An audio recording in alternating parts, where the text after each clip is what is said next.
Hey Dan, I saw your video on nuclear energy, and the consensus that you felt people came to, I disagree with. One of the main factors was that they were saying that it's not dangerous, and that, like in Japan, the plant that blew up was because of lack of standards and lack of safety. What is there to say that the U.S. won't make those problems? I mean, U.S. governments lie to us. Governments lie to us all the time, and they'll tell us that something's better than it really is. And until we can't see it for ourselves, so we have to trust them. I mean, look at the Gulf crisis. We had the Gulf of Mexico just filled with oil. I mean, we never thought that was gonna happen. We thought that there was standards kept and everything, but BP was searching for money, and money's what's gonna kill us in the end in the search for energy, because we're looking for the next big hit. We're not looking for little ways, little, maybe some kind of hydrogen energy here or whatever else. But the problem comes when standards start dropping, and Japan might have been a good example of that. We don't know, it was an old plant and things happen. I mean, things just happen, and that statistic that people threw out there, like thousands of coal miners have died, hundreds of oil workers have died.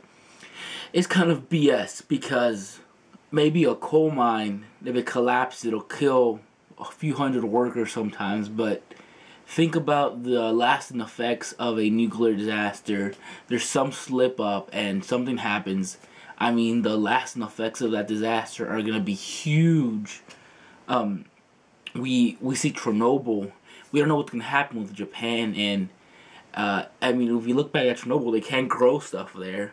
Within that, I forgot how big the radius is.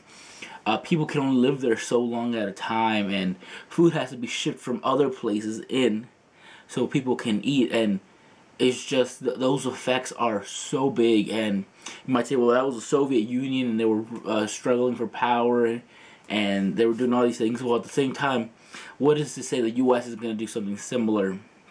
The problems comes because these unforeseeable actions or unforeseeable things can happen, and a nuclear disaster will affect maybe not necessarily those workers, but it's going to affect everybody else. It's going to affect the population around there. People aren't going to be able to live there. People aren't going to be able to eat that in that area. Kids are going to get affected. In Chernobyl, there's people with tons of cancers in their bodies because of this radiation that is still out there. And we have to take into consideration those possibilities. We can't just say, oh, it's going to be super safe, because we don't know that. Governments slip up, companies slip up. Companies' primary concern is not always necessarily the safety, but it's the money aspect of it. And BP is a big example. Their standards slipped a lot. People died. Tons of wildlife. Part of the Gulf is never going to be the same. But we have to understand that these standards that we have to keep, and I don't think nuclear energy is going to be the way to go for the energy powering the U.S. I think we need to find alternative ways. I don't think coal should be either, or natural gases, because these are finite resources. There should be some kind of renewable resource we can use. I don't have the answer, but I think if we start searching, the reason why it's taking so long, I think, for these things to come out there is because we're looking for one resource, because one resource is going to make more money than having 10 or 20 different ways of, powering the U.S. Right now we have about, off the top of my head, I think I can think of like three ways: natural gases, nuclear energy, and coal.